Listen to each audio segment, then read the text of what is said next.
is as close as your next prayer.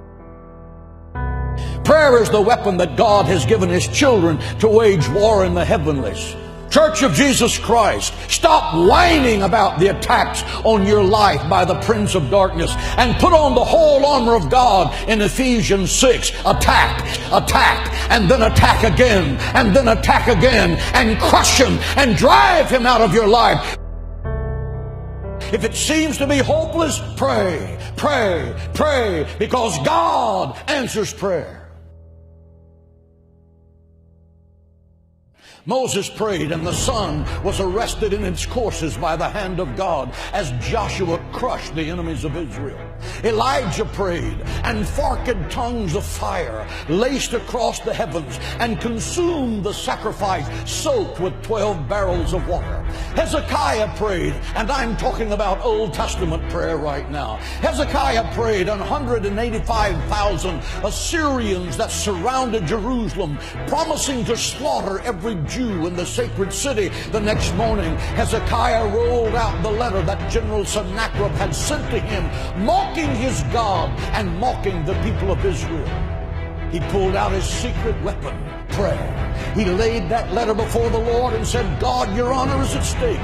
Let God arise and let his enemies be scattered. Your word said, he that keepeth Israel neither slumbers nor sleep. And that night, the death angel from heaven came and swept through the camp of the Assyrians. He smote the sentry standing at his post. He smote the infantry slumbering in their tents. He smote the generals as they made their battle plans to destroy the sacred city. The next morning, when Hezekiah looked over the sacred walls of the city of Jerusalem by the dawn's early light, he saw 185,000 dead men, because the angel of God passed by that night. Why? Because one man knew how to pray. He stopped an army and turned the destiny of a nation around, and you can too. Because Satan is a defeated foe. Christ has given you the keys of death, hell, and the grave. You are a child of God, and the royal blood of heaven is flowing in your veins. You are destined to be more than a conqueror through Christ. Think like it, act like it, and talk like it every day of your life. And believe that God can do the impossible. Jesus said, my house shall be called a house of prayer. If you want power with God, learn to pray. If you don't know how to pray, you will never be successful.